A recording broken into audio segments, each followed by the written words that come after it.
Shalom amigos, una semana más, una parashá más de la cual vamos a aprender maravillosas enseñanzas.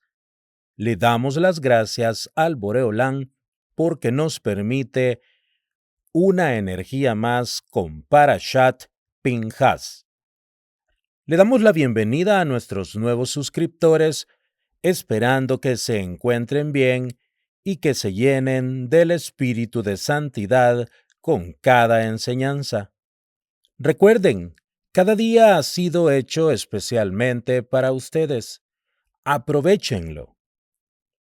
Comenzamos. Parashat Pinhas. Diciendo este vocablo que por lo general introduce un enunciado que debe ser repetido a otras personas. Indica el deseo de Dios de que toda la nación supiera que Pinhas los había salvado de una calamidad y se había hecho merecedor de la recompensa detallada a continuación. Orá Hayim. Hijo de Aarón el Cohen, Pinhas había logrado poner fin a una plaga que había matado a 24,000 personas, como castigo por haber caído en los abismos de la inmoralidad con las mujeres moabitas y madianitas. Pero en vez de ovacionarlo, la gente lo acusó de haber cometido asesinato alevoso y protestaron que este nieto de aquel que había engordado becerros para sacrificarlos en los altares de la idolatría, había tenido la audacia de matar a un príncipe de Israel.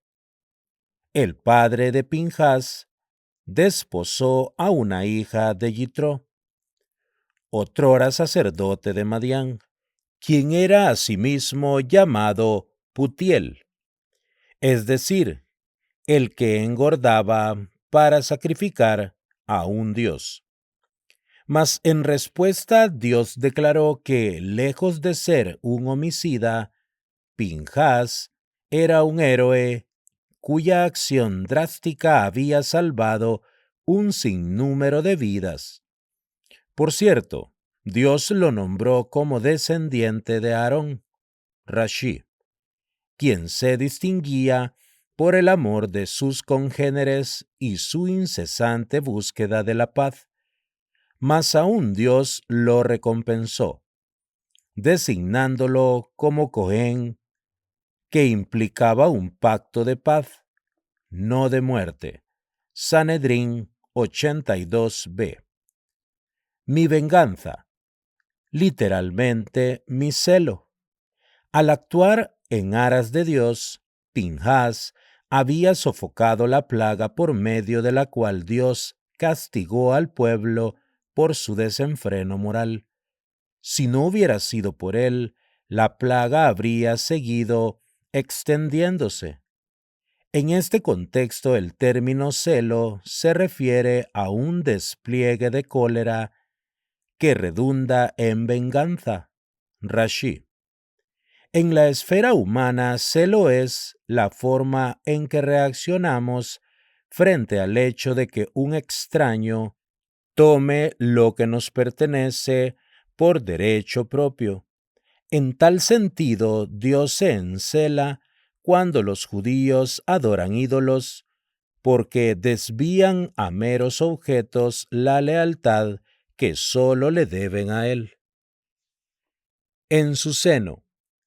En un sentido interpretativo, la Torá indica que incluso cuando sea necesario actuar drásticamente, como en el caso de Pinhas, quien es celoso por el honor de Dios, debe verse y sentirse en el seno del pueblo, porque debe actuar motivado por amor y no por enojo u odio.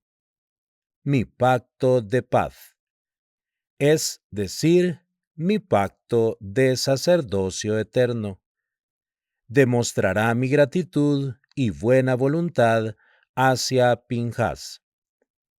La promesa de mi pacto debe verse como el saludo que enviamos a alguien con quien nos sentimos en deuda. Gurarie sobre Rashi. También se puede entender en el sentido de que este pacto de paz fue una promesa de que Pinhas quedaría a resguardo de la ira de los parientes de Simri y de quienes lo secundaban, y Ezra, sacerdocio eterno. Hasta ese momento, solo Aarón y sus hijos habían sido ungidos como Coanim, y toda descendencia que tuviera en el futuro lo sería de nacimiento. Mas Pinhas, quien ya vivía, no estaba incluido en ese nombramiento, de manera tal que a esas alturas era solo levita. Pero con esta designación se convirtió en Cohen, Rashi. Asimismo, este pacto fue una promesa de que los Kohanim Gedolim descenderían de la rama de Pinhas, Ibn Ezra. El nombre del hombre israelita y el nombre de la mujer para mostrar la magnitud de la proeza de Pinhas. La Torá identifica a la gente que mató. El israelita era un jefe de su tribu. El Talmud en Sanedrín 82b identifica a Simri como Shlumiel, hijo de Zurishadai. Y la mujer madianita era la hija de un príncipe, mas su prestigioso abolengo no fue óbice para que Pinhas hiciera lo correcto en ese momento. Por otra parte, la identidad de ella también es elocuente testimonio de la intensidad del odio de los madianitas hacia los israelitas, porque incluso un príncipe no dudó en dejar que su hija se prostituyese con tal de infligir daño a Israel. Rashi. Una nueva actitud hacia Madián. Hostiga y atácalos. Hay dos mandamientos en este versículo. El primero es considerar a los madianitas como enemigos y concretizar esta hostilidad, hostigándolos y afligiéndolos.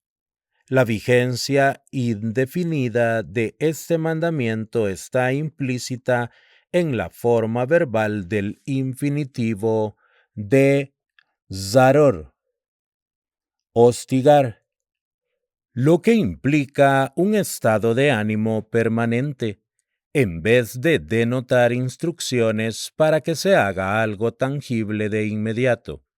Rashi. El segundo mandamiento, y atácalos, implica efectivamente una confrontación bélica. En efecto, el pueblo fue posteriormente enviado para atacar a los madianitas para vengarse por lo que habían hecho y la plaga que había provocado. Or HaYim explica que el sentido más profundo de estos mandamientos no era sencillamente vengarse. Azuzado por Madián, el pueblo de Israel se volvió invadido por un deseo de gozar placeres inmorales y adorar al ídolo peor. Tales deseos son en extremo difíciles de erradicar, debido a que siempre se corre el riesgo de que un deseo vuelva a aflorar. La manera de lidiar con tales peligros era hacerle entender al pueblo que lo que consideraban un placer tentador en realidad era un enemigo, un peligro a la existencia misma de Israel. En el caso de los madianitas, quienes habían introducido su comportamiento licencioso e idólatra en el pueblo de Israel, Este tenía que adquirir la convicción de que no tenía nada que aprender de los madianitas y que éstos eran odiosos y despreciables. Tal es la razón por la cual la Torá ordenó una animadversión permanente contra ellos.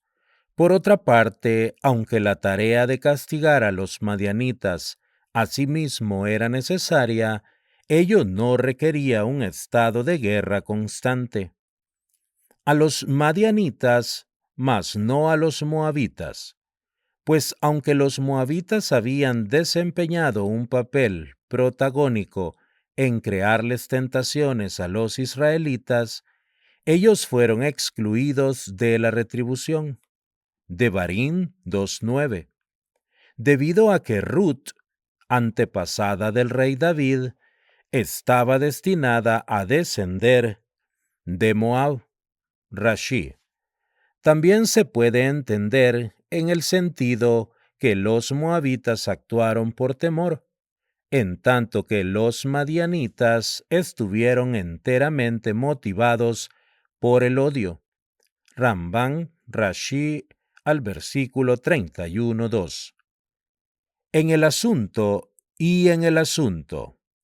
Los madianitas cometieron dos agravios. Se confabularon para que Israel cometiese idolatría, el asunto de Peor, y realizaron eso por medio de un libertinaje tan desmedido que incluso enviaron a una de sus princesas a tomar parte en ello, el asunto de Cosbi, lo cual en sí indicaba ese odio acérrimo.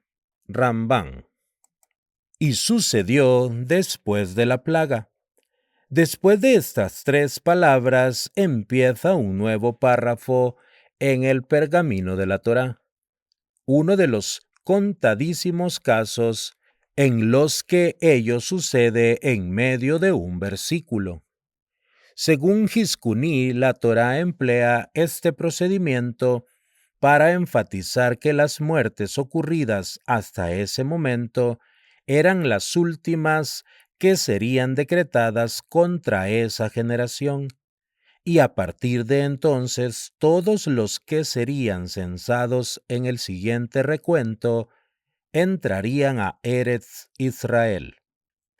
Por otra parte, esta mención de la plaga está yuxtapuesta a los versículos 17 y 18, anteriores, para mostrar que los madianitas fueron los responsables directos de la plaga mencionada en el versículo 25:9.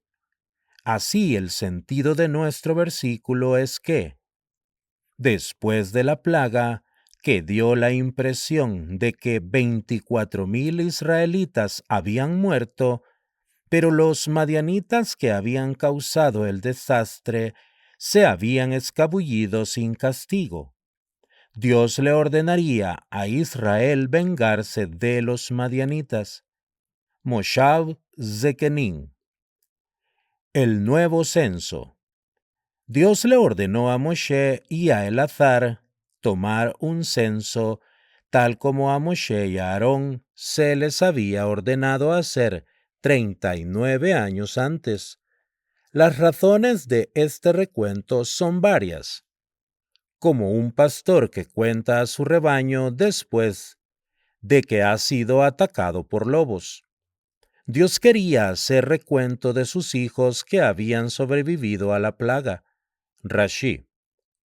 Puesto que Eretz Israel iba a ser repartida según la población de las 12 tribus, había que tomar un censo de sus integrantes. Ibn Ezra. En preparación para las batallas que deberían librar en el futuro para conquistar Eretz Israel, era necesario determinar el número de hombres que podían empuñar las armas. Abarbanel. A ellos, es decir, a la nación, impartiéndoles el mandamiento del nuevo censo. Rashi. Al salir de la tierra de Egipto, Los versículos se refieren al primer censo, Shemot 30:13, diciendo que los límites de edad del nuevo censo serían los mismos que los del realizado después del Éxodo. Rashi. El versículo también se puede referir a quienes estaban ahora a punto de ser recontados, puesto que aproximadamente la mitad de ellos habían salido de Egipto y estaban aún vivos, porque aún no habían cumplido los 20 años, cuando los espías rindieron su informe. Ibn Ezra. Los hijos de Reubén. Rambán, al versículo 1:18, hace notar que el censo anterior incluyó una clasificación del pueblo según sus familias, la casa solar, estipulaciones omitidas aquí. Rambán estima que la razón de ello es el orden modificado de los campamentos, que fue instituido en el capítulo 2, posterior a tal censo. En un principio el pueblo acampaba donde quería, independientemente de las tribus o familias a las que pertenecían, puesto que los israelitas debían ser reasignados a destacamentos específicos según sus tribus y familias. Cada hombre tenía ahora que identificarse en función de eso, y Moshe registró las cifras totales en consecuencia, pero ahora ya no había necesidad de incluir esa información como parte del nuevo censo, debido a que la familia y tribu de alguien resultaban obvias a partir de su lugar de residencia. En relación al motivo por el cual nuestro capítulo enumera las familias dentro de las tribus, lo que no había sucedido antes, Rambán conjetura que fueron incluidas debido a que el territorio de Eretz Israel, asignado a cada tribu, fue a su vez subdividido según los clanes familiares. Las tribus están enumeradas aquí según los grupos de 3 tribus a los que fueron asignadas en el capítulo 2. Sin embargo, allí el jefe de cada tribu fue mencionado primero, pero aquí Reubén es mencionado en primer orden, probablemente debido a que era el primogénito. Ibn Ezra nota que las posiciones de Menashe y Efraín están invertidas. Allí se enumera primero a Efraín, porque su población era mayor, en tanto que aquí se menciona primero a Menashe, porque en el interín se había multiplicado hasta hacerse mucho más numeroso que Efraín. La familia Janojita. A todos los patronímicos se les agrega la letra Hei como prefijo y la letra Yod como sufijo, a excepción de Inna, nombre que en sí contiene estas 2 letras. Dichas letras forman un nombre de Dios, como para decir que Dios testifica sobre la pureza de la nación. El Midrash Shir HaShirim Rabá 4:12 explica el motivo por el cual era necesario. Las naciones vilipendiaban a los israelitas diciendo: ¿cómo es posible que los israelitas rastreen sus orígenes genealógicos según sus tribus? Si los egipcios tenían dominio sobre sus cuerpos, ciertamente lo tenían para violar a sus esposas. A esto Dios replicó, en efecto, que Él uniría su nombre a los nombres de sus familias, atestiguando de su castidad en Egipto. Rashi. La letra Yud alude al nombre Ish y la letra Hei a la mujer Isha. Sotá 17a Gur Arie. De Serach. Esta es la familia de Zohar. Bereshit 46:10. El cambio de nombre es insignificante, puesto que ambos nombres tienen la connotación de brillo. Rashi. Rashi nota varias discrepancias en la enumeración de las familias. La familia shimonita de Ohad, Shemot 6:15, está ausente aquí. Y de manera similar, aunque Beniamín tuvo 10 hijos, Bereshit 46:21, solo 5 están mencionados aquí. En lo que se refiere a Asher, la familia de Etzbón tampoco está presente. Por lo tanto, falta un total de 7 familias. Yerushalmi Sotá 1:10 afirma que después de la muerte de Aarón, cuando las nubes de gloria se retiraron y uno de los reyes cananeos atacó a Israel, cundió el pánico entre vastos sectores del pueblo y huyeron. Los levitas los persiguieron tratando de obligarlos a retornar, lo que resultó en una batalla campal durante la cual 7 familias israelitas fueron diezmadas, y asimismo los levitas sufrieron muchas bajas. Según Tanjumá, las familias faltantes murieron durante la plaga, mas Rashi sostiene que probablemente los 24,000 que perecieron en esta pertenecían todos a la tribu de Shimón, porque su población declinó dramáticamente de 59,300 a solo 22,200. Da'at Sekenin explica que las familias omitidas no se habían multiplicado al mismo ritmo que las demás, por lo que eran demasiado pequeñas como para ser enumeradas por separado, y fueron absorbidas por sus hermanos. De Ozni. Según una versión, esta es la familia de Etzbón, Bereshit 46:16. Shelah extrae una lección moral en la asociación de ambos nombres. Ozni se relaciona con el vocablo oreja, ozen, y Etzbom se relaciona con el término que significa dedo, etzba. Ello alude a la enseñanza de los sabios Ketubot 5a, de que Dios hizo los dedos en forma ausada de manera tal que si la persona oye maledicencias o improperios, pueda introducírselos fácilmente en los oídos.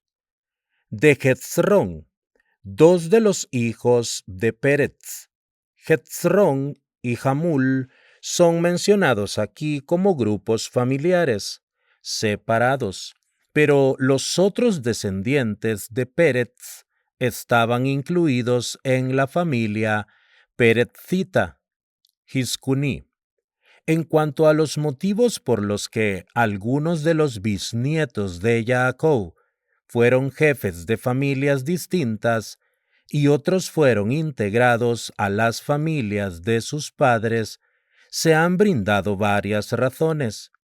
Quienes nacieron o fueron concebidos antes de que Jacob arribara a Egipto son enumerados por separado, con la excepción, claro está, de Menashe y Efraín, a quienes Jacob designó como tribus, y de sus propios nietos, Rabbi Moshe Hadarsham.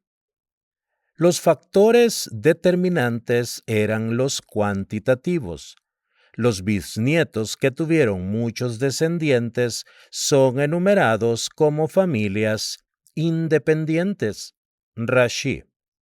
Los más distinguidos de los bisnietos de Jacob fueron designados como jefes de familia, independientemente del tamaño de la familia en la que nacieron.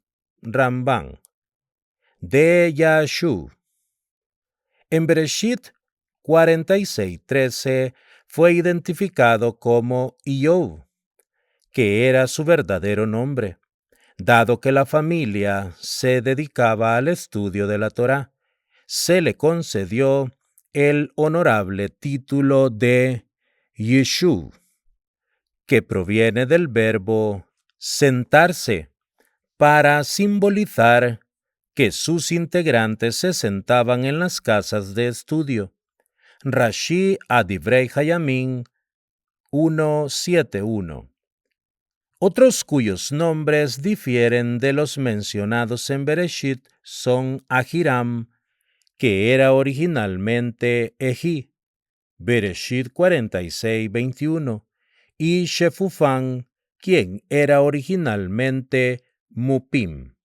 Las hijas de Zelofhad son mencionadas aquí porque heredaron su parte de Eretz Israel. Rambán. Como se hizo notar anteriormente, 5 de las 10 familias de Beniamín fueron diezmadas y sus sobrevivientes se sumaron a las 5 familias restantes. Así se cumplió la trágica profecía de Rachel. Cuando Beniamín nació, ella lo llamó Ben-Oni, hijo de mi angustia o duelo, pues ella entrevió que su futuro sería marcado por el infortunio. Su premonición se cumplió asimismo después de la desastrosa guerra causada por el episodio de la concubina de Givá, Shoftim 19:20, que casi llevó al exterminio de su tribu. Rabí Moshe Hadarshan, citado por Rashi. Y fueron los hijos de Belá, Ar y Naamán. En Bereshit 46:21, Ard y Naamán están enumerados como los hijos de Beniamín, de su hijo Belá. Rambán sugiere que Ard y Naamán, hijos de Beniamín, murieron sin haber procreado, tras lo cual Belá, el hijo mayor de Beniamín, se casó con sus respectivas viudas en cumplimiento de la misbah de Yibún, o matrimonio por levirato. Devarim 25:5-10. Luego a los primeros hijos de los respectivos matrimonios les puso el nombre de sus 2 hermanos. El nombre de la hija de Asher, Zerah. Zerah es mencionada por ser la única nieta viva de Jacob. Rashi. Targum Yonatán cita la tradición de que para preparar a Jacob para la estremecedora noticia que Yosef estaba aún vivo, los hermanos le pidieron a la joven Zerah que cantara entre susurros que Yosef había sobrevivido.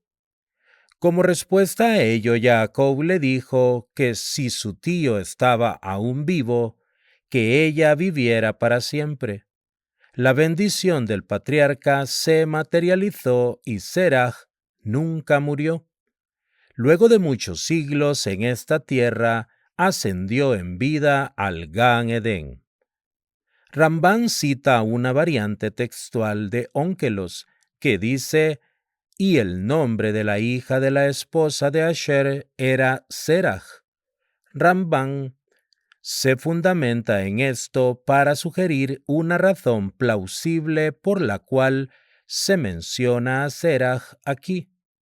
Ella era la hija adoptiva de Asher, del primer matrimonio de su esposa.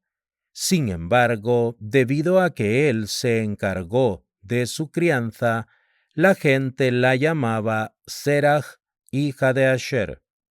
como si ese fuera su nombre real. Por otra parte, su madre era la única heredera de su propio padre.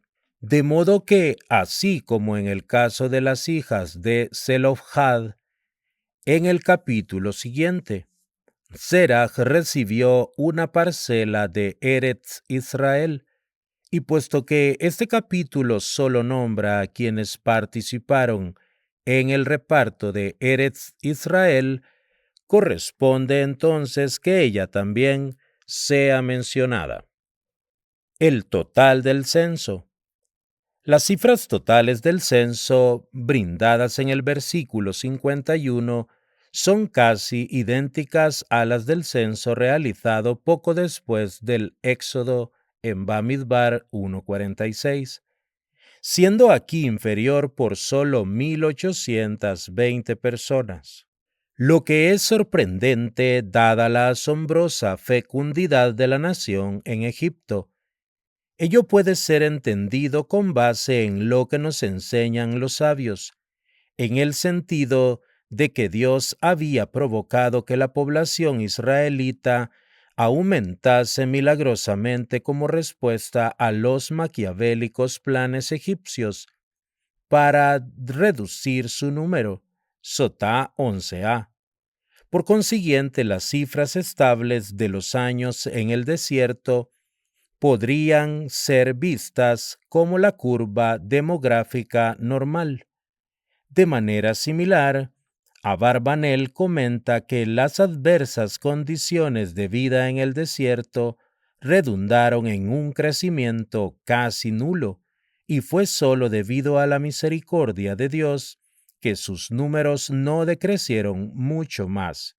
Ibn Ezra al versículo 62 explica que la población no aumentó debido al fallecimiento de quienes tenían 20 años y más, después del incidente de los espías. Un análisis de los totales de las tribus individuales revela que Shimón perdió más de la mitad de su población, reduciéndose de 59,300 a 22,200.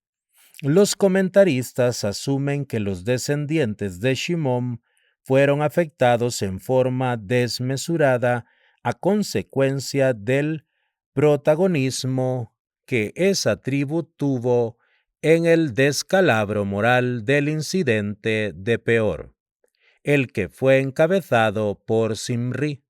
Rashi al versículo 13. Por otra parte, puede también suponerse que el crecimiento inusual de Menashe, así como el de Benjamín, Asher e Isachar, se debió a que mantuvieron su distancia de tales pecados. No obstante, las pérdidas de Efraín y Naftalí y Gad, 20%, 15% y 11%, no han sido explicadas. A estos les será repartida la tierra, es decir, a los computados en los censos, quienes tenían 20 años de edad en el momento del censo, recibieron sus propias parcelas en Eretz Israel, mas no quienes llegaron a la mayoría de edad posteriormente, incluso si lo hicieron antes de finalizar la conquista de la misma. Rashi, Baba Batra 117a y Rashbam. Rashi y Ramban discrepan sobre si Eretz Israel fue repartida en partes iguales a cada una de las tribus, o si cada ciudadano tenía una parcela igual, de manera tal que las tribus más numerosas tenían comarcas más grandes. Bereshit 48:4. Pero solo por lotería. Todo lo relacionado con la lotería fue infundido con inspiración divina, de manera tal que a nadie le cupiera dudas de que el resultado era la voluntad de Dios. Se echaban a suerte 12 inscripciones con los nombres de las tribus en una urna, y otras 12 con los mapas de 12 territorios de Eretz Israel en otra. Eleazar el Cohen Gadol, ataviado en sus vestimentas, incluyendo los Urim Betumim, declaraba proféticamente que si salía la suerte de una tribu, el territorio correspondiente a la misma sería tal y tal porción de Eretz Israel. El jefe de la tribu mencionada por Eleazar se acercaba y sacaba entonces infaliblemente la suerte destinada a su tribu y al territorio que le correspondía. Rashi Bababatra 122a. Como prueba adicional de la intervención de Dios en ese procedimiento, cada una de las inscripciones echadas a suerte milagrosamente declaraba: he sido elegida para definir los límites de tal y tal tribu, como se sugiere en el versículo 56, literalmente por la boca de la lotería. Rashi. El cómputo de los levitas. Las familias levíticas fueron enumeradas anteriormente, mas aquí las familias de Shimi y Uziel fueron omitidas. También en vez de esas 3 familias que descendían de Itzhar, cuyos hijos fueron Koraj, Nefeg y Zichri, Shemot 6:21. Solo se menciona aquí la familia de Koraj, indicándose así que las otras no sobrevivieron, con contadas excepciones. Estas familias levíticas representaron las bajas producidas en la batalla descrita en las notas al versículo 13. A pesar de que la tribu de los levitas no recibió un territorio de Eretz Israel, está enumerada aquí por 2 razones. A. Compartían las 48 ciudades que fueron otorgadas a los levitas. B. No sería correcto que se contase a todos los israelitas y se diera la impresión de que los levitas, quienes representaban la legión de Dios, no eran lo suficientemente importantes como para ser incluidos en el censo. Rambán. Y Kehat engendró a Amram. Parece extraño que Amram, ciertamente el más distinguido hijo de Kehat, no haya sido a su vez el progenitor de una familia amramita. Ello es debido a que la descendencia de Amram fue dividida entre los Coanín y los levitas, y la Torá no quiso mencionar una familia de Coanim por separado en este pasaje debido a que ello hubiera implicado una falta de respeto hacia Moshe, cuyos hijos no tenían su portentosa talla espiritual. Rambán. Cabe asimismo mencionar que en este censo toda la familia de Itzhar recibió una nueva designación como familia de Koraj en honor de los hijos de éste, quienes demostraron ser buenos y justos al no querer sumarse a la rebelión de su padre y permaneciendo leales a Dios y a su profeta. De manera semejante, la Torá honró con anterioridad, diciendo que ellos no murieron en la rebelión, lo que demuestra gráficamente que Dios no ignora las buenas obras, y asimismo que mientras más difíciles son de realizar, mayor es el reconocimiento obtenido por quienes las llevan a cabo. No había ningún hombre. Yoshua y Caleb no fueron excepciones a esta regla. Aunque habían sido incluidos en el primer censo por no tener aún 60 años, de edad, cuando se efectuó el presente censo, ya habían pasado de su 60º cumpleaños, y por ello no fueron incluidos. Rambán. El reclamo de las hijas de Zelofhad. Las 5 hijas de Zelofhad tenían un apasionado amor por Eretz Israel. La Torá alude a ello al rastrear su genealogía hasta Yosef, quien amó la tierra tanto que hizo jurar a sus hermanos que transportarían sus huesos con ellos al salir de Egipto para ser enterrados en Eretz Israel. Bereshit 50:25. En reconocimiento de su carácter virtuoso, Dios les dio a ellas el honor de ser quienes propiciaran la estipulación de un nuevo capítulo en la Torá. Las leyes de herencias. Rashi Sifri. Ello es semejante al pasaje que contiene las leyes de Pesach Sheni, la segunda ofrenda pascual, que era realizada por quienes no se encontraban aptos para ofrendar la primera. En ese caso también una ley que de todas formas iba a ser incluida en la Torá fue inicialmente legislada debido al particular anhelo que por ella manifestaron ciertas personas.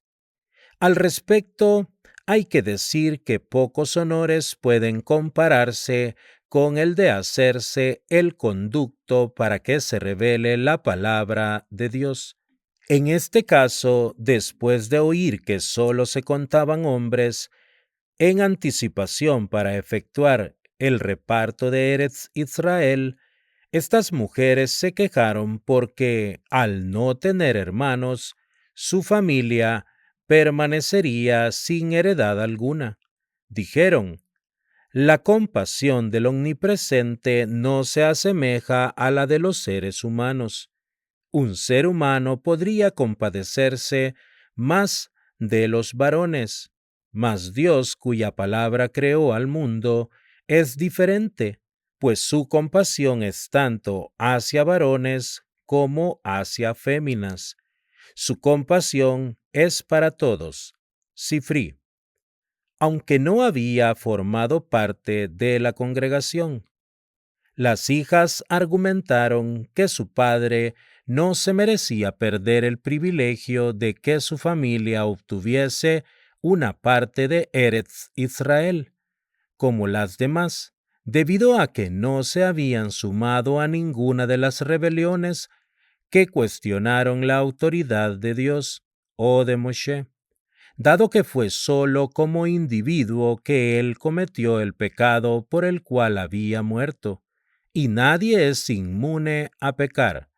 No era de tal magnitud como para justificar que se perdiera su parte en Eretz Israel. Las leyes de sucesión. El pasaje empieza afirmando que las hijas tenían razón y debían recibir la heredad de su fallecido padre en Eretz Israel, y luego prosigue estableciendo su derecho legal a la misma, al estipular las leyes de sucesión. Acertada es la forma en que las hijas de Zelofhad hablan. En esta frase los sabios en Sifri identifican el rasgo más encomiable de las 5 hermanas.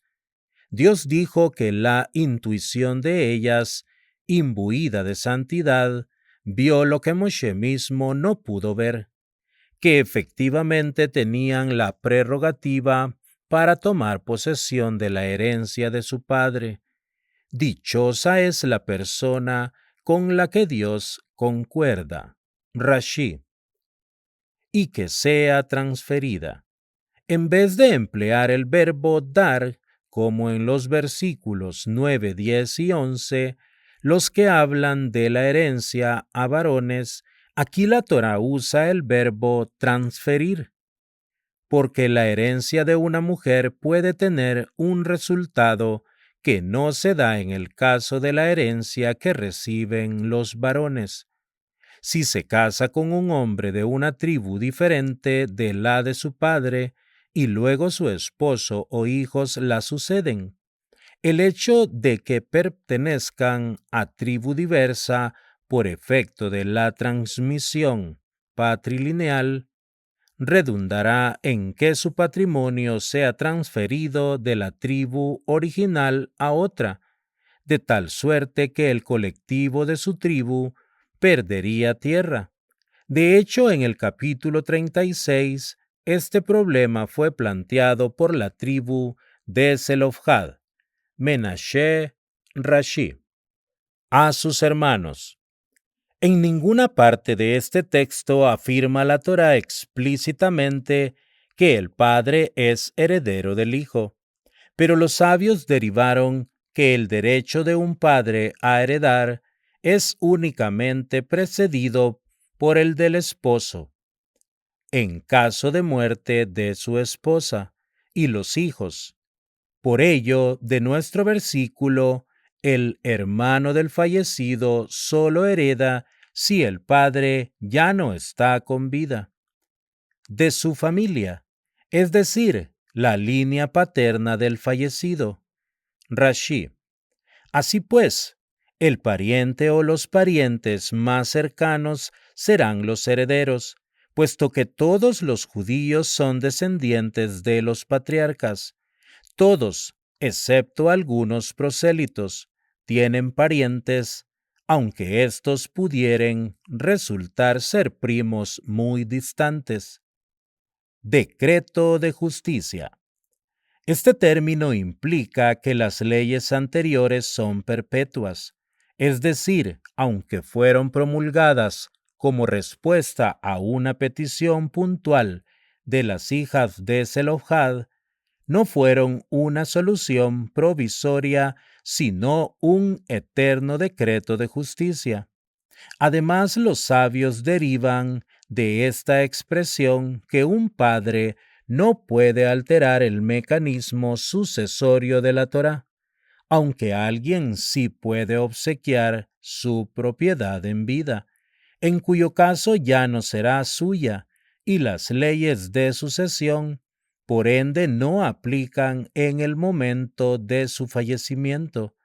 Quien no lo haya hecho carece de la facultad de formular su testamento, si ello resulta en una transgresión de las leyes de la Torá. Rabbeinu Behaye. Dios muestra la tierra a Moshe. En vista de que había sido designado para dar a las hijas de Zelofhad su heredad en Eretz Israel, Moshe pensó que quizás se le permitía entrar a la misma y que el decreto contra él había sido rescindido, por lo que Dios le reiteró, Rashi.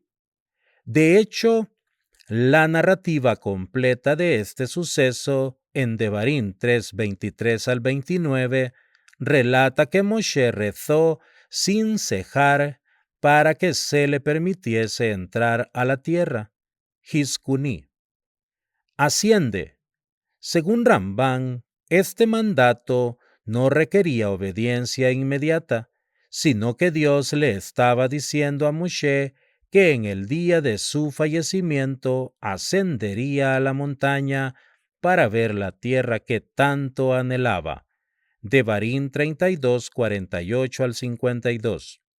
De manera similar, el pasaje siguiente, en el que Dios nombra a Yehoshua como sucesor de Moshe, no fue implementado en ese momento, sino al final de la vida de Moshe. Por ello, lo que sucedió en este momento fue que Moshe pidió que Dios designara al futuro líder, informándosele que, cuando llegase el momento, este sería Yehoshua. Y la verás.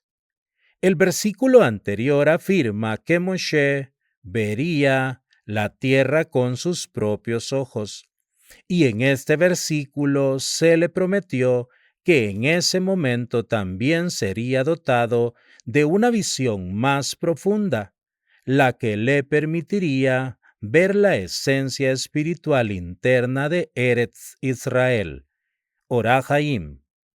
También tú, Dios le comunicó a Moshe buenas nuevas.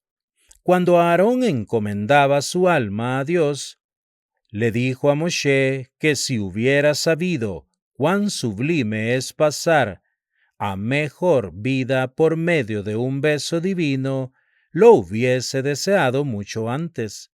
Moshe aspiró entonces a que cuando le llegara su hora, se hiciera merecedor de fallecer con semejante santidad. Dios le dijo, ahora que eso sería lo que sucedería. Rashi Orahayim. Moshe pide un sucesor. Una vez que Dios reiteró que Moshe no entraría a la tierra, este enfocó su preocupación en el futuro de su amado pueblo. Aunque es verdad que, como lo dijeron los sabios, Moshe esperaba que de la misma manera que la herencia de Zelofhad le sería transmitida a sus hijas, así su propio hijo sería su sucesor. Rashi. No obstante, queda claro a partir de su descripción de los requisitos que el líder tendría que cumplir que su interés primordial era procurar que se satisfacieran las necesidades del pueblo. Dado que un dirigente está justificado en aspirar a que su descendencia lo suceda, mas no a expensas del colectivo al que sirve. Diciendo, Moshe pidió que Dios le dijese si su deseo era designar un líder o no hacerlo. Rashi. Dios de los espíritus. De entre todas las formas que Moshe pudo haber elegido para dirigirse a Dios, optó por esta porque, en vez de referirse a la omnipotencia o sabiduría de Dios, habló sobre la forma en que Dios conoce a la perfección las complejidades de la mente y personalidad humanas, de cómo Dios sabe que cada persona tiene sus propias virtudes y flaquezas, y que la mejor manera de dirigir es entender las necesidades que tiene cada seguidor. Por ello, Moshe dio a entender que el dirigente que quería que lo sucediese era uno, que en la medida de lo humanamente posible encarnase estas características divinas para entender las necesidades de los individuos que forman parte de la nación. Rashi. Moshe mencionó los rasgos que quería ver reflejados en un líder, todas las cuales muestran preocupación por el bienestar de Israel. El líder debe ser alguien que al salir los dirija, conduciéndolos en el campo de batalla como Moshe lo hizo en las guerras de Sihón y Og, y de la misma manera que Yehoshua lo hizo repeliendo el ataque de Amalek. Shemot 17, 10 al 13. No permaneciendo en la retaguardia, dejando que los demás enfrenten los riesgos. Asimismo, pidió un líder que los haga salir y los haga venir, en el sentido de que sus méritos personales deben ser suficientes como para proteger al pueblo de todo daño y concederle el éxito. Otra manera de interpretarlo es que, con gran nostalgia, Moshe rezó para que Dios permita que el nuevo líder hiciese entrar al pueblo a Eretz Israel, a diferencia de él mismo, cuyo sueño en tal sentido quedaría postergado para siempre. Rashi. Según Sforno, Moshe pidió un líder cuya destreza se manifieste tanto en la guerra como en su función de estadista. Finalmente y con gran intensidad, Moshe solicitó que no sea la congregación de Hashem como rebaño sin pastor. El Midrash cita a Moshe diciendo: ¿A dónde los llevarás a pastar cuando potencias extranjeras ganen preponderancia? ¿Dónde harás descansar a tu rebaño cuando potencias extranjeras lo subyuguen? El Targum lo cita diciendo: ¿Cómo se mantendrá y cómo vivirán entre las naciones cuyos decretos son tan violentos como el calor del sol del mediodía en el solsticio de verano? Yehoshua. Aunque Moshe había abrigado la esperanza de que su propio hijo lo sucediera, Dios dio otra directiva. Yehoshua nunca se ha retirado de la tienda tuya. Shemot 33:11. Por lo que merece ser recompensado por sus esfuerzos, como dijo el rey Shlomo en Mishlei 27:18. Quien atiende la higuera debe comer de sus frutos. Rashi. Hombre poseedor de espíritu, es decir, alguien en quien reside el Espíritu de Dios, de manera tal que sepa cómo tratar a cada persona de acuerdo con su propio espíritu. Rashi. Y posa tu mano sobre él. Concédele el privilegio de que se dirija al pueblo durante tu vida, para que cuando llegue el momento en que deba dirigir, nadie alegue que mientras Moshe estaba con vida, Yehoshua no se atrevía a alzar la cabeza. Rashi. El Talmud Sanedrín 13b compara la designación de Yehoshua a la ordenación rabínica o semijá. De acuerdo con ello, la expresión es un grito idiomático, en el sentido de que quien ordena no posa sus manos sobre el discípulo, sino que le confiere autoridad. Precisamente eso es lo que Moshe haría con Yehoshua, ahora al designarlo para que dirigiera al pueblo y probablemente para que presidiera el Sanedrín. El requisito de que Moshe pusiera sus manos sobre Yehoshua simboliza la función del discípulo en todas las épocas, porque significaba que Yehoshua debía inclinar la cabeza en sumisión a su maestro. Esto le enseñaría a Yehoshua que incluso después de que se convirtiera en el dirigente de Israel, debía ser consciente de que tenía que seguir estando bajo la égida de Moshe y que siempre debía hallar orientación a partir de lo que Moshe hubiera hecho en una situación determinada. Pues un líder de Israel siempre es un eslabón en la tradición que nos ha sido transmitida de líder a líder, empezando con Moshe y Yehoshua.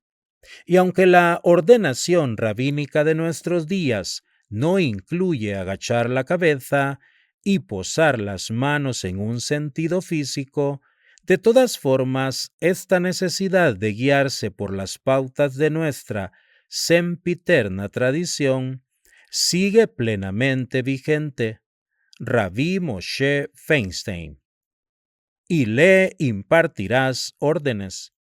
Dile que el pueblo puede ser problemático y terco, y que no obstante debe aceptar sus falencias.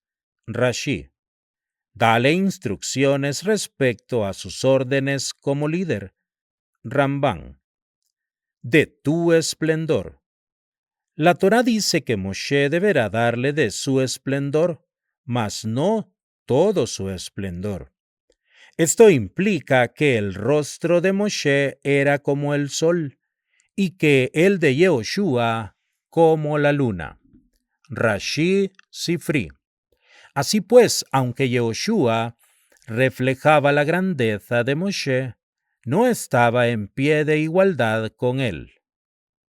Los próximos 2 capítulos describen el servicio de musafín u ofrendas adicionales que se realizaban en el templo en Shabbat, los novilunios y las festividades, puesto que, por definición, eran ofrendadas como adición al tamid, la ofrenda diaria permanente. La Torá describe esta última en primer orden. Cuando Moshe suplicó a Dios que designase un nuevo líder, Dios dijo: «Puesto que me encomiendas respecto de mis hijos, ¿por qué no les encomiendas a ellos respecto de mí? Que no se subleven en contra de mí, o cambien mi servicio por el de ídolos». En consecuencia, Dios impartió órdenes a Moshe respecto de las ofrendas. Rashi. Este versículo es una introducción general a las series de ofrendas que siguen. Dios se refiere a la sangre que es puesta en el altar como mi ofrenda, y las partes que son consumidas por el fuego en el altar como mi alimento, y a todo lo demás que es quemado allí como para mis fuegos. El aroma de mi agrado se refiere, por así decirlo, a la satisfacción que Dios tiene en el sentido de que yo he hablado y se ha hecho mi voluntad. El tamid, la ofrenda diaria permanente. El precepto de ofrendar un tamid había sido comunicado con las ofrendas de la inauguración del tabernáculo. Shemot 29:38. Es repetido aquí como mandamiento para que sea ofrendado todos los días en forma permanente. Rashi al versículo 4. Como ofrenda farinácea. Este acompañamiento para la ofrenda del tamid consiste de una ofrenda farinácea que era consumida totalmente en el altar, y una libación de vino que era vertida en un tubo situado sobre la esquina suroeste. Véase el pasaje de Shemot y anteriormente 15:1-7. Realizada en el monte Sinaí, es decir, esta ofrenda es idéntica a la que fue ofrendada en el desierto de Sinaí durante la inauguración del tabernáculo. Rashi. El Musaf de Shabbat. Desde aquí hasta el final de la Sidra, la Torá enumera las ofrendas de Musaf, empezando con la de Shabbat. Incluso en el Shabbat y las festividades, la primera ofrenda del día es el tamid regular, como se especifica en el versículo 10. En su Shabbat. Si se omitió la ofrenda de Musaf en un Shabbat, no puede ser ofrendada junto con el Musaf del Shabbat siguiente. Rashi. Y sus libaciones. En el caso del cordero ofrendado en Shabbat, la Torá no especificó el número de libaciones requeridas, sino que asumió las cantidades dadas en el capítulo 15. Sin embargo, dado que las ofrendas del novilunio y las otras incluyen asimismo diferentes clases de animales, la Torá enumera las libaciones y tales cantidades aplicarán a todas las ofrendas que siguen. Rambán. Y de machos cabríos, uno como ofrenda por pecado. Los machos cabríos de todas las ofrendas de Musaf son ofrendados para expiar por pecados que involucran contaminación ritual, en la cual la persona contaminada entra al templo o come la carne de las ofrendas. Shevuot 2a y b. La adición de la palabra la para Hashem indica el grado de error por el cual la ofrenda expía. Debe ser un pecado que solo le es conocido a Dios, es decir, que el transgresor no estaba consciente de su contaminación ni antes ni después de dicha omisión. Rashi. Pero cuando en realidad sí estuvo consciente de ello, la Mishnah en Shevuot habla respecto de su expiación. ¿Será eso realizado? Eso se refiere a todo el conjunto de ofrendas que constituyen el musaf, mas la libación no aplica al macho cabrío, puesto que no se ofrendan libaciones junto con ofrendas por pecado. Rashi. Pesaj, en el mes primero, es decir, Nisan, el séptimo mes desde Rosh Hashanah, pero el primero del sistema calendárico de la Torá, que conmemora el Éxodo contando los meses a partir de Nisan. Ofrenda pascual. Las leyes de esta ofrenda han sido dadas en otro lugar y no se reiteran aquí. Y esta ofrenda tampoco forma parte de Musaf, mas la Torá lo menciona aquí para que la enumeración de ofrendas festivas de este capítulo esté completa. Rambán. Shavuot. En el día de las primicias, la ofrenda farinácea nueva. Shavuot es llamado Día de las Primicias debido a su ofrenda farinácea especial, la cual representa la primera ofrenda de la nueva cosecha de trigo, que puede ser llevada al templo. Vaikra 23, 16 al 18. Hasta entonces todas las ofrendas farináceas tenían que prepararse con harina de cosechas anteriores. Rashi. Esta ofrenda farinácea nueva es acompañada de un conjunto de ofrendas de animales que son enumeradas en Vaikra. Los animales mencionados aquí como Musaf de Shavuot son independientes de aquellos. En su festividad de las semanas. Este nombre de la festividad deriva del hecho que su fecha no es determinada por el calendario, sino contando 7 semanas a partir del segundo día de Pesaj. Vaikra 23, 15, 16. Rosh Hashanah. Harán. A lo largo de estos capítulos, la Torá emplea el verbo ofrendarán.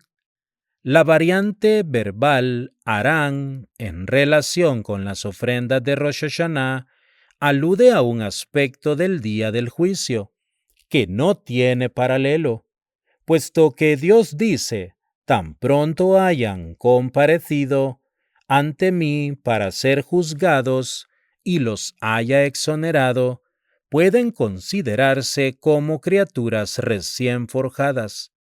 Da'at Zekenin. La ofrenda de elevación del novilunio, puesto que Rosh Hashanah coincide con el primer día del mes, se ofrendan todas las ofrendas normales de Rosh Hodesh. Rashi. Yom Kippur. Aparte de la ofrenda por pecado de la expiación, es decir, la ofrenda descrita en Vaikra 16:5, 7 y 9, cuya sangre es llevada al Santa Santorum, Rashi, Ramban Ilhot, Avodat Yom HaKippurim 1:1. Sukkot. Las ofrendas de Sukkot son excepcionales por 3 razones. A. incluyen ofrendas para invocar protección para las naciones gentiles. B. Las ofrendas representan ciertas variaciones cada día de la festividad. Y C. Hay una libación especial de agua. Estas serán tratadas en las notas siguientes. Novillos. Para proteger a las naciones gentiles de toda tragedia, se ofrendaban un total de 70 novillos durante los 7 días de Sucot, correspondientes con el número de las naciones primordiales enumeradas en Bereshit capítulo 10, Rashi Sukkah 55b. El Midrash declara que si las naciones hubiesen sabido cuánto provecho sacaban de tales ofrendas, habrían enviado legiones para rodear a Jerusalén y protegerla de cualquier ataque. El número de novillos es 13 en el primer día, y cada día se ofrenda uno menos que el día anterior. Esto simboliza el poder de quienes se oponen a las enseñanzas de Dios. Disminuirá progresivamente con el pasar de los siglos, hasta que todas las naciones acepten su dominio bajo la tutela espiritual de Israel. Corderos. Los dóciles corderos simbolizan a Israel, en contraste al robusto novillo, que representa la ofrenda de las naciones. Se ofrendaba un total de 98 corderos durante Sucot, para conjurar las 98 maldiciones de la admonición de Devarim, capítulo 28. Rashi. El número de corderos que simbolizan a Israel permanece constante, 14 cada día. Ello podría simbolizar que el apego de Israel a Dios y su Torá no deben depender del mayor o menor poder de sus adversarios, porque los judíos deben reconocer que la mano de Dios siempre está en todas partes, ya sea que la percibamos o no. Las libaciones de agua y sus libaciones. En un sentido literal, el plural se refiere a las libaciones de las 2 ovejas del Tamid, una en la mañana y una en la tarde. No obstante, los sabios hacen notar que la Torá se desvía 2 veces de la forma sustantiva en singular, que es empleada en los otros pasajes. Versículos 16, 22, 25, 28, 34. Una vez en este versículo en el que la palabra está escrita Saheija, con una yud añadida, y además el vocablo que mishpatam contiene otra men superflua. Estas 3 letras extra forman la palabra maim, agua. Rashi, Ta'anit 2b. Cada mañana de Sucot se vertía el agua en tuberías que sobresalían en la esquina suroeste del altar. La ceremonia de extracción de agua, conocida como celebración del lugar de la extracción de agua, era realizada todas las noches, acompañada de intensas celebraciones que duraban toda la noche, que eran encabezadas por los eruditos y sadiquín más distinguidos de Israel. El Talmud dice que quien nunca presenció el alborozo de la ceremonia de acarreo de agua nunca vio una verdadera celebración en su vida. Muchas de las observancias y plegarias de Sucot se relacionan con el agua y la lluvia, incluyendo la extracción de agua, el rezo por lluvias y las 4 especies, productos agrícolas que requieren de agua en abundancia. La razón de ello es que, como afirma la Mishnah en Rosh Hashanah 1:2, en la festividad de Sukkot, el mundo y sus habitantes son juzgados respecto del agua. Rosh Hashanah 16a. Además, Sukkot celebra la cosecha y llega poco antes de la siguiente temporada de siembra. Así pues, el tiempo de dar gracias a Dios por sus mercedes pasadas y de implorarle su constante beneficencia en la forma de abundante lluvia para las cosechas. Sheminit Atzeret, el octavo día de restricción o de asamblea.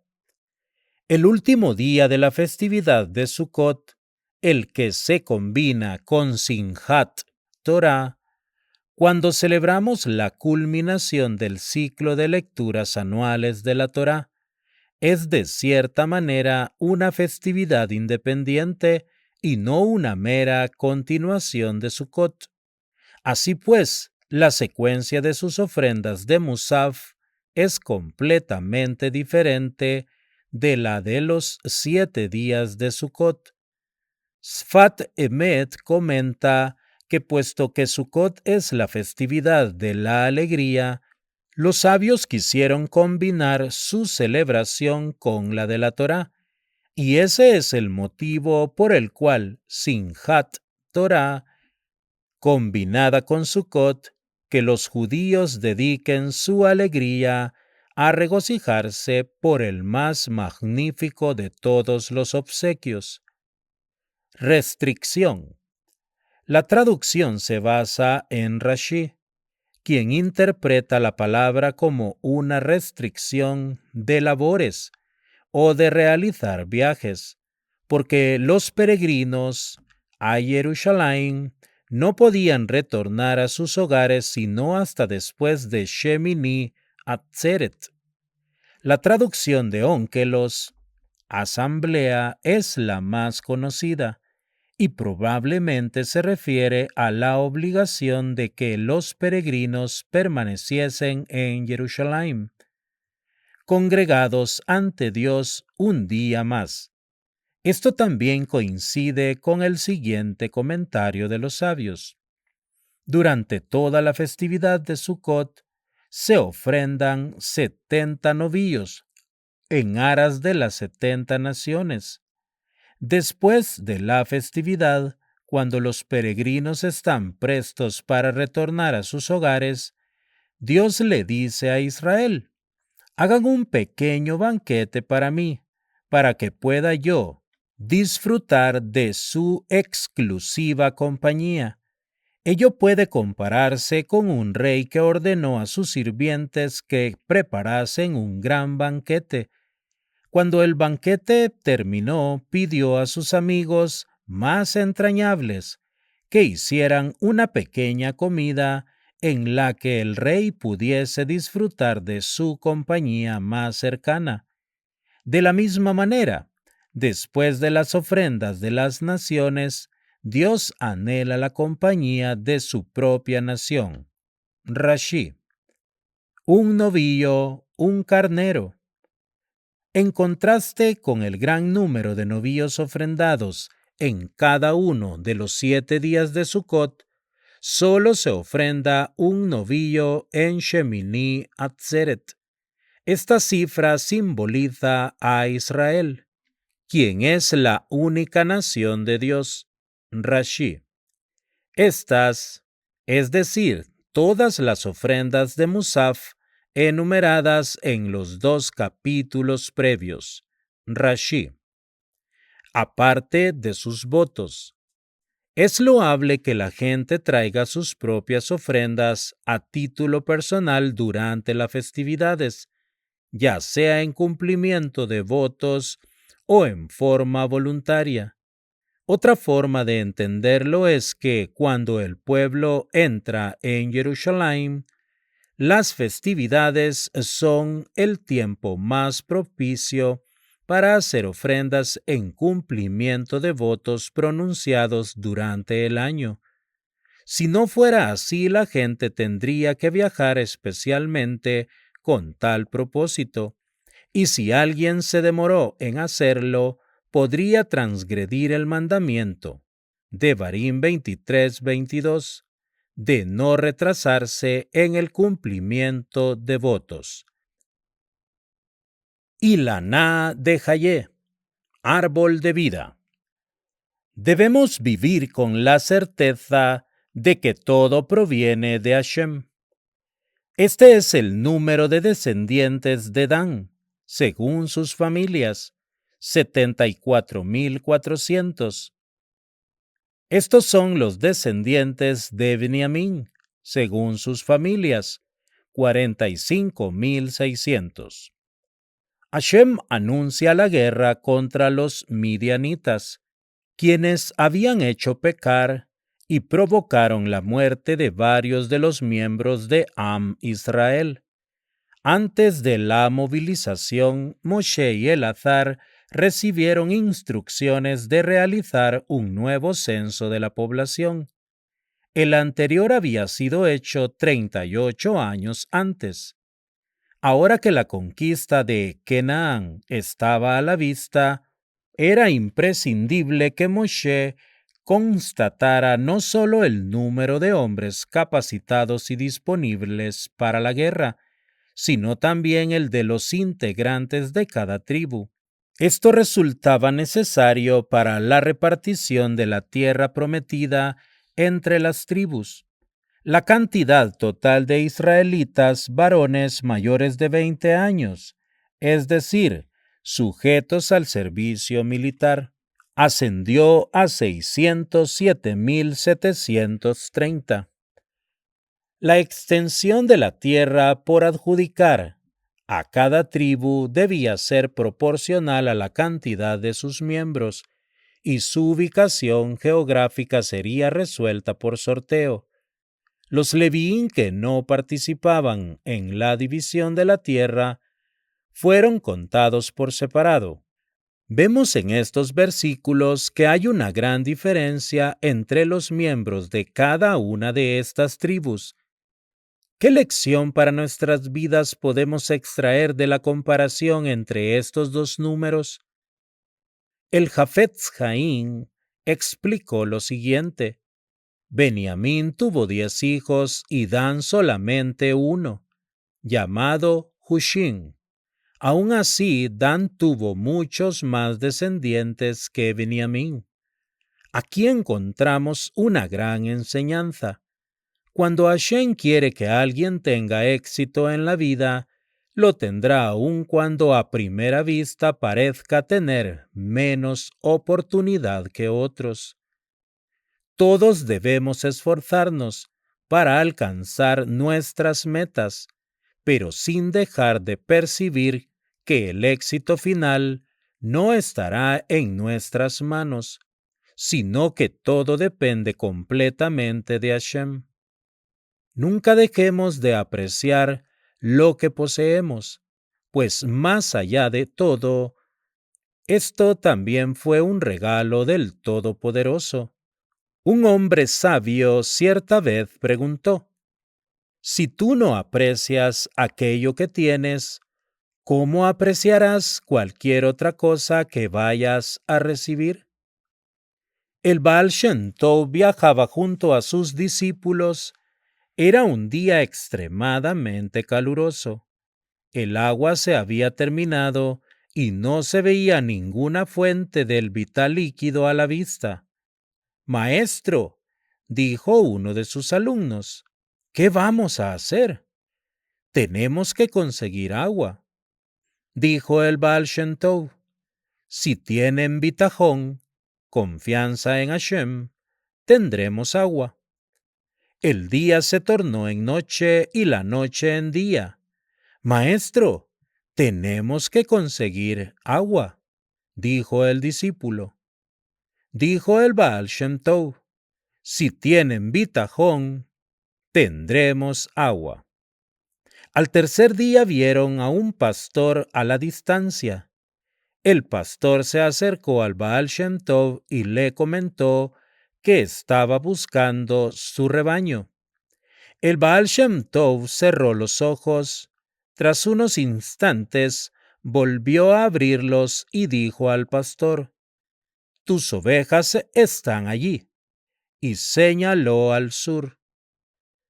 «Te llevaré con ellas». Tras unos minutos de caminata, llegaron al rebaño que bebía agua junto a un arroyo. El pastor dijo al Baal Shem Tov, «Estuve buscando a estas ovejas 3 días. No sé cómo agradecerle». El Baal Shem Tov asintió con la cabeza. Reví Pinhas Micoretz, uno de sus alumnos, se acercó a él. «Maestro», dijo, «es obvio que Hashem nos envió a este pastor para que llegáramos al agua. Pero hay algo que no comprendo. ¿Por qué el pastor tenía que ir y venir durante 3 días? ¿Por qué no pudo haber perdido las ovejas hoy mismo? Ese pastor estuvo deambulando en círculos estos 3 días a la espera de que ustedes tuviesen confianza en el Todopoderoso. Podría haber venido ayer, podría haber venido anteayer. En cualquier momento Hashem podría habernos enviado al pastor. Pero no ocurrió hasta ahora, cuando por fin tuvieron bitajón. La esencia del concepto de bitajón, confianza en Hashem, consiste en que la persona esté convencida en su corazón de que todo está en manos de Él, que puede cambiar la naturaleza y la suerte de la persona, y que no hay nada que le impida salvarla de sus problemas y tribulaciones, incluso si el sufrimiento está muy cerca de él, pues los caminos de su providencia son limitados, y por cuanto que el bitajón es un principio fundamental de entre todos los principios de la Torá, encontramos que la Torá está basada en él. La emuná es el precepto, mientras que el bitajón es convertir aquel precepto en acción. El exilio y la reconstrucción de Jerusalén.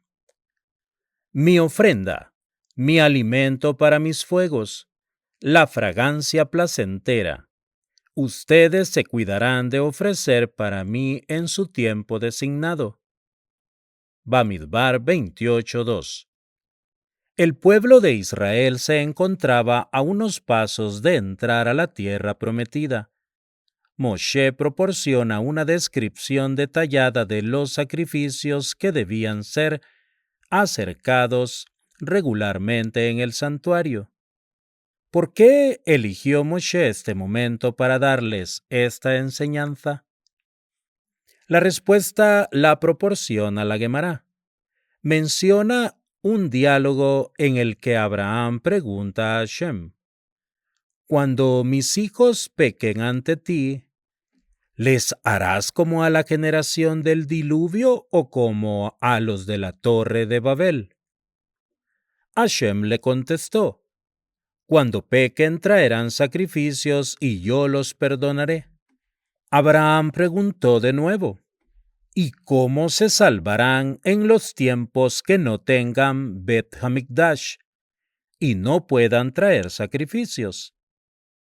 Hashem le respondió, «Que lean y estudien las leyes correspondientes a los sacrificios, y yo se los consideraré como si los hubiesen realizado». Dijo el profeta Osea, «Que nuestros labios sustituyan los toros de sacrificio». Inclusive encontramos en el Talmud la opinión de Rabí Elazar, quien deduce de un texto de las Escrituras que la oración es superior a los sacrificios. Esta perashá se lee casi siempre dentro de las 3 semanas de luto por la destrucción del primero y el segundo Beit HaMikdash, para despertar la añoranza y avivar en nuestros corazones la tristeza por la imposibilidad de acercar los korbanot por la falta de santuario. Sucedió con un shaliach de Jerusalén que llegó a Túnez y se hospedó en la casa del rab de la ciudad. Juntaba sedakot para los talmidei jajamim, que se sentaban en los kolelim de Jerusalén a estudiar Torah. Transcurrió una semana en la que visitó a la mayoría de los Yehudim de esta ciudad, y en la víspera de Shabbat, la Rabanit le preguntó cuál había sido su impresión de la ciudad y de su gente.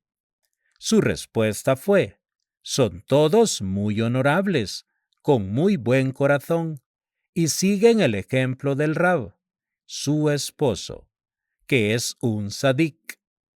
La única duda que tengo es, ¿por qué su marido grita en la tefilá?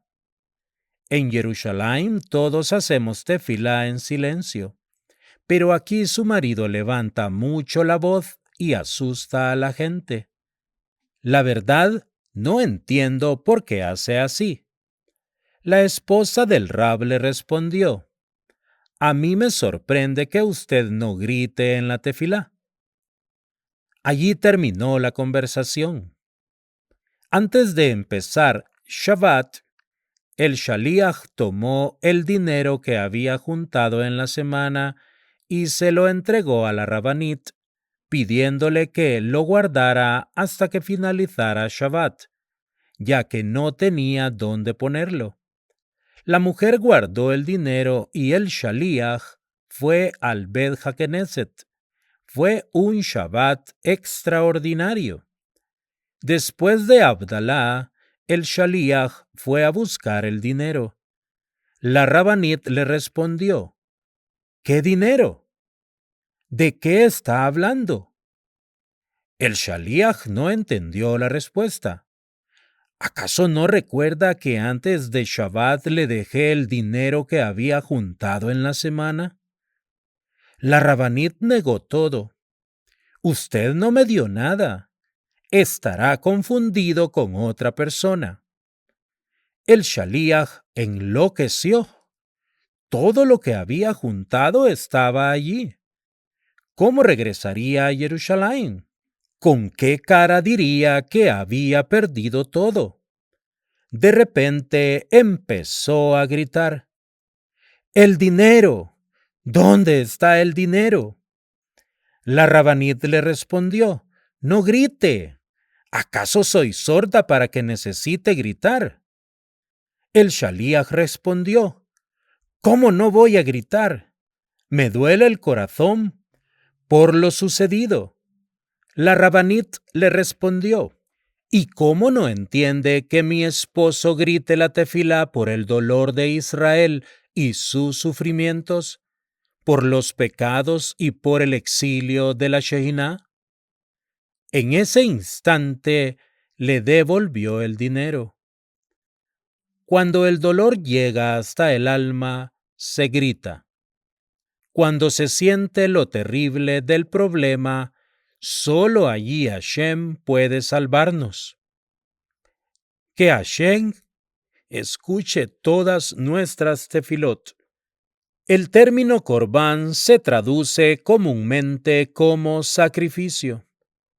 Proviene de la palabra karou, que significa cercano. Al ofrecer los korbanot, estamos manifestando nuestra intención de apegarnos al Todopoderoso. También representa una forma de pedir perdón y de expiar nuestros pecados una vez que resolvemos no cometerlos más.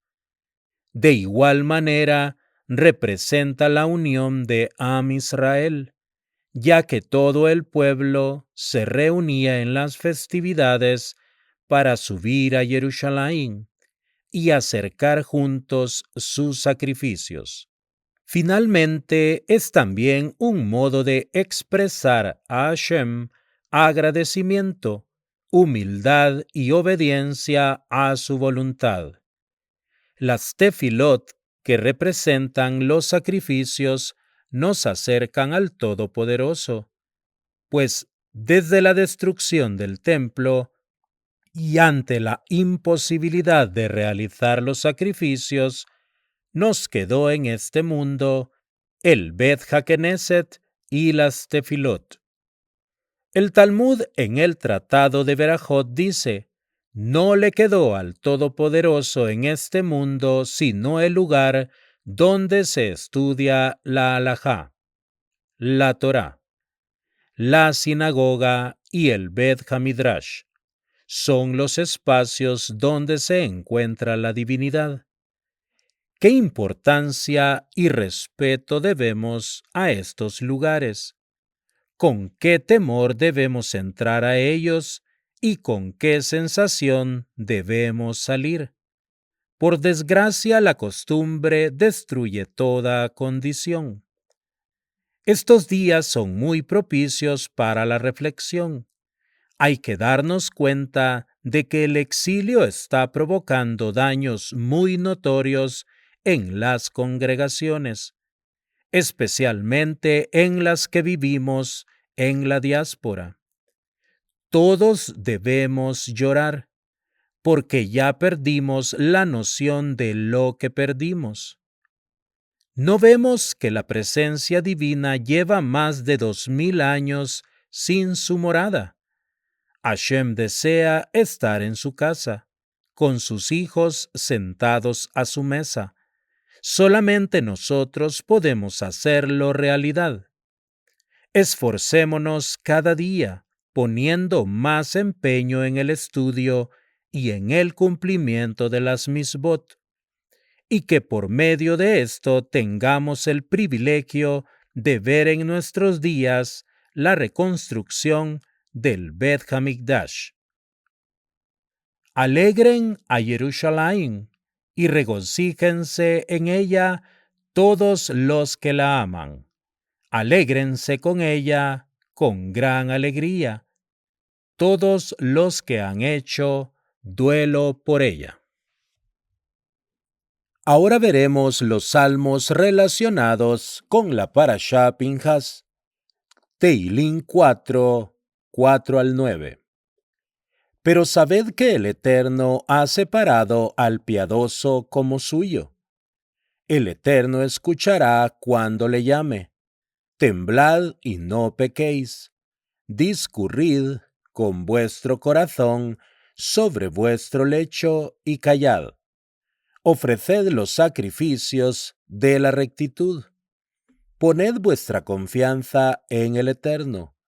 Muchos hay que dicen: oh, si pudiéramos ver el bien, oh Eterno, levanta la luz de tu semblante sobre nosotros. Tú has volcado alegría en mi corazón, más que la de ellos, cuando abunda su grano y su vino. En paz me acostaré y dormiré, porque tú, oh Eterno, haces que yo viva seguro y confiado. Ahora veremos la Guemará, Tratado de Berajot 43b. Estudiaron nuestros sabios: 6 cosas debe abstenerse de realizar el erudito de la Torá. No debe salir a la calle perfumado. No debe salir solitario de noche. No debe calzar zapatos con retazos. No debe charlar con una mujer en la calle. No debe sentarse a charlar junto a los ignorantes y no debe entrar último a la casa de estudios. Hay quienes dicen, también debe cuidarse de no andar dando grandes pasos y erguido. No debe salir a la calle perfumado. Dijo Rabí Abba, veré deriví Hiyabar Abba, en nombre de Rabí Yohanam. Aquello solamente se dijo en lugares donde se sospecha que los hombres mantengan entre sí relaciones íntimas. Dijo Rav Sheshet, solamente se prohíbe perfumarse la ropa, pero perfumarse el cuerpo se permite, ya que el sudor lo anula. Dijo Rav Papá, el pelo, en este caso, se considera como ropa. Hay quienes dicen, se considera como su cuerpo. No debe salir solitario de noche, para que la gente no sospeche de él. Esto se dijo solo cuando no tiene un horario fijo para el estudio de la Torá. Pero si lo tiene, se permite, ya que todos saben que allí se dirige. No debe calzar zapatos con retazos. Concuerda esta opinión con lo que dijo Rabí Hiyá bar Abba. Es impropio para el erudito de la Torá calzar zapatos con parches. ¿Acaso Rabí Hiyá bar Abba no los calza? Dijo Mar Sutra Beré Derav Nachman. Se permite cuando un parche cubre a otro. Solamente se dijo cuando los retazos cubren la parte del pie, pero cuando cubre el talón se permite. Y de cubrir el pie solamente se dijo cuando los utiliza para salir a la calle. Pero si los utiliza en el interior de la casa se permite. Y solamente se dijo si los usa en días de sol. Pero si los usa en días de lluvia, se permite. No debe charlar con una mujer en la calle, dijo Rav Hizda, ni siquiera con su esposa. Hemos estudiado, la prohibición rige tanto con su esposa, con su hija o con su hermana, ya que no todos conocen a sus parientes. No debe sentarse a charlar junto a los ignorantes. ¿Por qué?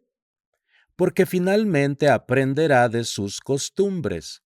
No debe entrar último a la casa de estudios, porque lo llamarán delincuente. Hay quienes dicen, debe cuidarse de no dar grandes pasos. Concuerda esta opinión con lo que dijo Mar. Caminar con pasos grandes disminuye su capacidad visual en una 500ª parte. ¿Qué se debe hacer para remediar este error? Debe tomar el vino del Kiddush, erguido. Concuerda con lo que dijo Mar.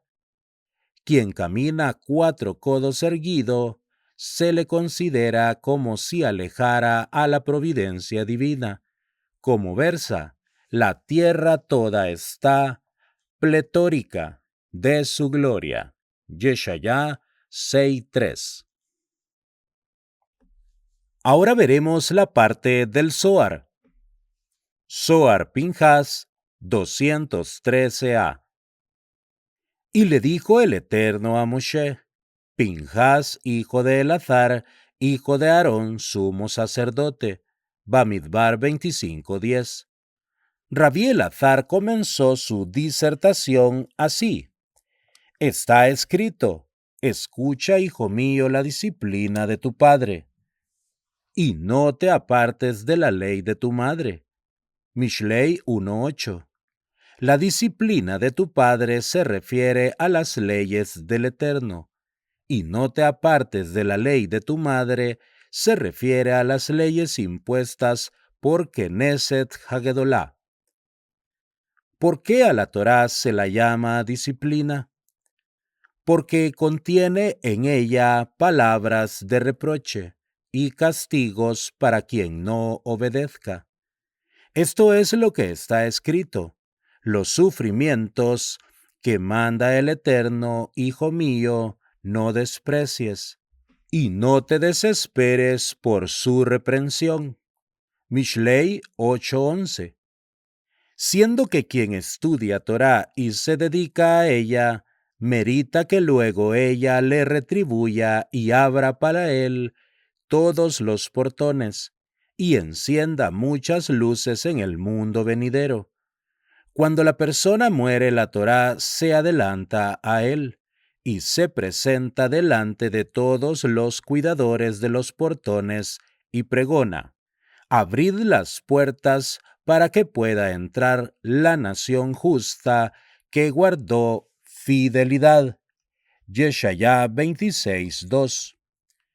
Preparen un asiento para esta persona, que es un servidor del rey, pues toda la alegría del Eterno es observar a aquellos que se dedican al estudio de la Torá. Y todos los justos del jardín del Edén escuchan su voz, y entre ellos se encuentra el Eterno. Hemos estudiado, oh tú que vives en los huertos, los compañeros escuchan tu voz. Haz que yo también la oiga. Shira Shirin 8:13. Rabbi Shimon dijo: este versículo esconde un secreto de sabiduría. Oh tú que vives en los huertos, se refiere a Knesset Hagedolá, o sea, el reinado, que se encuentra en el exilio, junto al pueblo de Israel. Los compañeros escuchan tu voz. Ellos escuchan las voces que cantan en el exilio. Haz que yo también la oiga. Analógicamente está escrito: déjame ver tu rostro, déjame oír tu voz. Déjame oír tu voz, la voz de aquellos que estudian Torá, pues no hay placer más grande para el Eterno que escucharlos. Dijo Rabbi Shimon: todos aquellos que estudian Torá en la noche, en cuanto amanece, se presentan junto a la reina para recibir al Rey Supremo. Y además, posa en ellos un hilo de bondad. Ven y observa: todo aquel que se apega a la providencia divina debe cuidarse de aquellas cosas que lo alejan de él. O sea, no debe violar el pacto sagrado y ayuntar con una mujer gentil. Y todo aquel que se cuida de ello, Knesset Israel se apega a él y lo protege. Grande será el pago de quien meritó adquirir el pacto sagrado.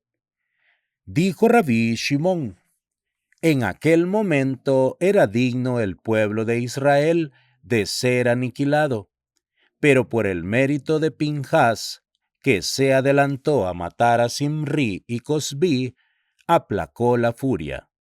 Esto es lo que luego fue escrito: ha aquietado mi ira. Bamidbar 25:11. Ahora veremos la halajá. Rambam, Leyes sobre el rezo, capítulo 11. En la sinagoga los ancianos se sientan con sus rostros frente al público y sus espaldas en dirección al arca, y todo el público se sienta en hileras, una detrás de la otra, con sus rostros en dirección a los ancianos y el Hazán.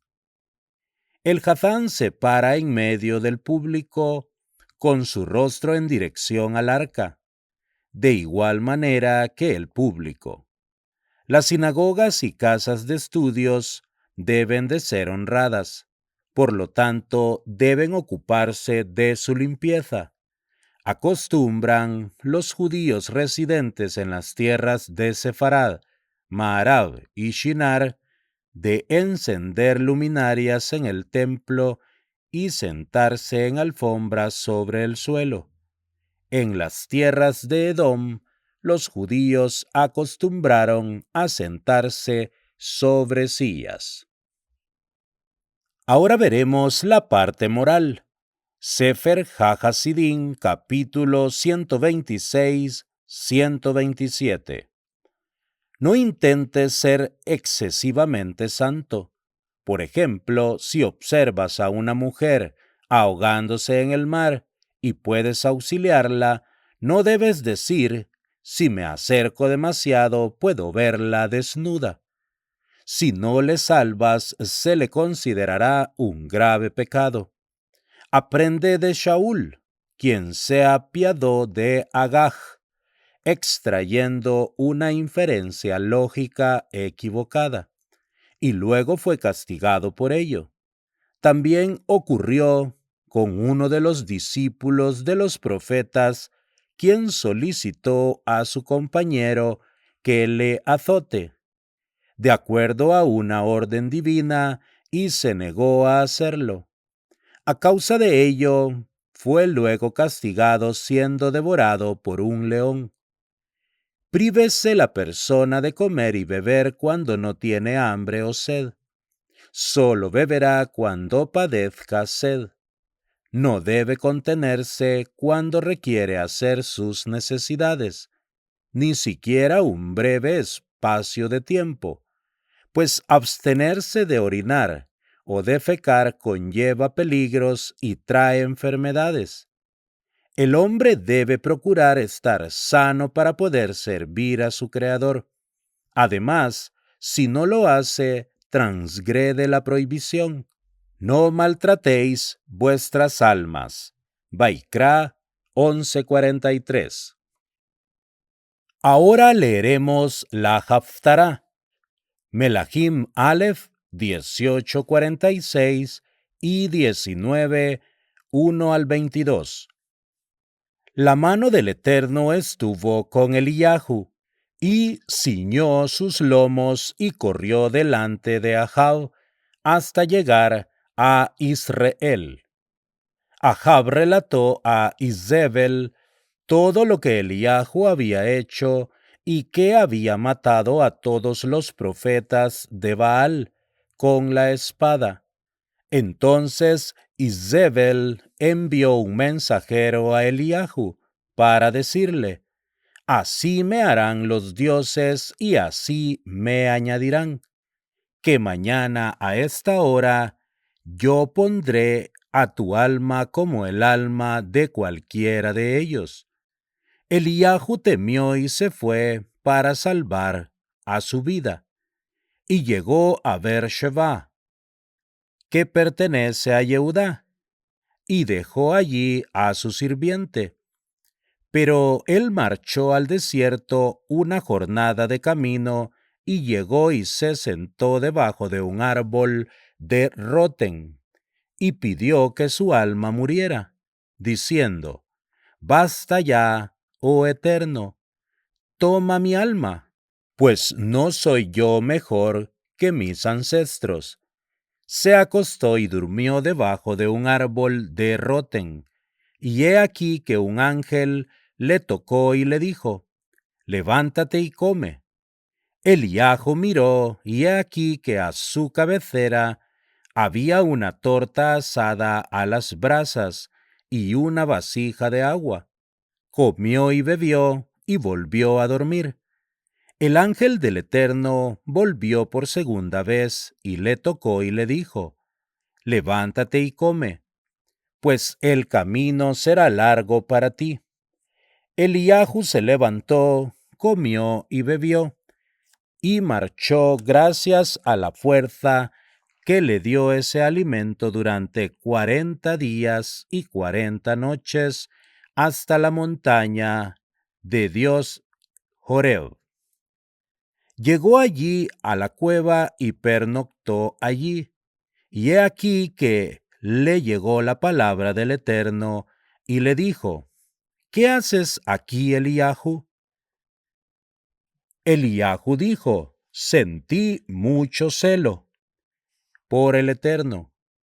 Dios de las legiones, pues los hijos de Israel han abandonado tu pacto, han demolido tus altares y han matado con espada a tus profetas, y solo he quedado yo, pero buscan mi alma para tomarla. Entonces Dios dijo: Sal y párate en la montaña delante del Eterno. He aquí que el Eterno estará pasando, y un viento grande y poderoso quiebra las montañas y rompe las rocas delante del Eterno. Pero el Eterno no está en el viento. Y después del viento un estruendo, pero el Eterno no está en el estruendo.